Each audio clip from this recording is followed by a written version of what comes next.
ബിസ്മില്ലാഹിർ റഹ്മാനിർ റഹീം. മുത്തശാബിഹാത്ത് മനസ്സിലാക്കുകയും അതിൻ്റെ ട്രിക്കുകൾ പഠിക്കുകയും ചെയ്യാനുള്ള ഒരു കായിദയാണ് അൽ മുവാഫഖത്ത് ബൈനൽ മൗളിഇൽ മുത്തശാബിഹു വ അവ്വൽ സൂറ.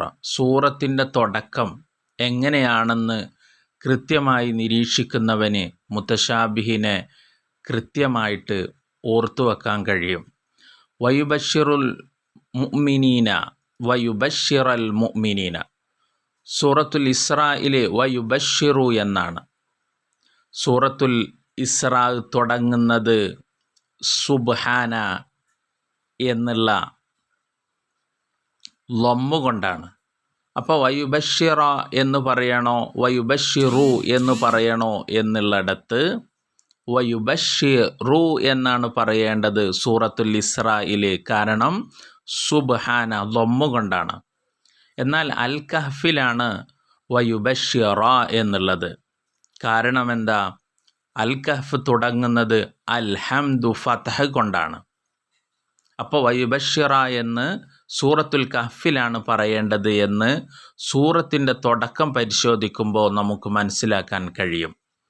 അതുപോലെ യൂനുസ് സൂറത്തിലെയും സബ സൂറത്തിലെയും വളരെ കൺഫ്യൂഷൻ ഉണ്ടാക്കുന്ന ഒരു ഭാഗമാണ് വമാ യഅ്സുബു അൻ റബ്ബിക മിൻ മിസ്ഖാലി ദർറത്തിൻ ഫിൽ അർളി വലാ ഫിസ്സമാ. ഫിസ്സമാവാതി വലാ ഫിൽ അർളി എന്ന് പറയണോ ഫിൽ അർളി വലാ ഫിസ്സമായി എന്ന് പറയണോ എന്നുള്ളത്. സൂറത്തിൻ്റെ തുടക്കം പരിശോധിക്കുമ്പോൾ ഈ കൺഫ്യൂഷൻ നമുക്ക് ഒഴിവാക്കാൻ കഴിയും. സൂറത്തു സബയിൽ ഫിസ്സമാവാതി എന്നാണ് തുടങ്ങുന്നത്. അതുകൊണ്ട് തന്നെ അതിൽ വരുന്ന ഫിൽ അർളി എന്നല്ല പറയേണ്ടത്, ഫിസ്സമാവാതി എന്നാണ് സൂറത്തു സബയിൽ പറയേണ്ടത്. കാരണം സൂറത്തിൻ സബയിൻ്റെ തുടക്കം അൽഹംദുലില്ലാഹില്ലദി ലഹു മാ ഫിസ്സമാവാതി വമാ ഫിൽ അർളി എന്നുള്ളതാണ് എന്ന് നമുക്കറിയാവുന്ന ഒരു കാര്യമാണ്.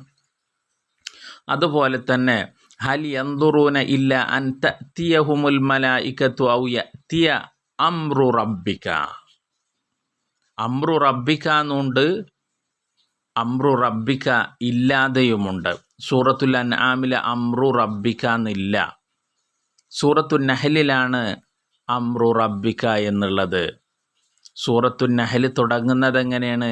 അതാ അംറുല്ലാഹി എന്നുള്ളതാണ്. അപ്പോൾ സൂറത്തിൻ്റെ തുടക്കം പരിശോധിച്ച് കഴിഞ്ഞാൽ ഈ കൺഫ്യൂഷനെ തീർക്കാൻ കഴിയുന്നതാണ്. വളരെ ബൃഹത്തായിട്ടുള്ള ഒരു മെത്തേഡാണ് സൂറത്തിൻ്റെ തുടക്കം ആ ക്ലൂ വെച്ചുകൊണ്ട് മുത്തശാബിഹിനെ ഓർത്തെടുക്കുന്ന വിദ്യ. വളരെ പ്രയോജനപ്പെടും. പ്രാർത്ഥിക്കുക എല്ലാവരും.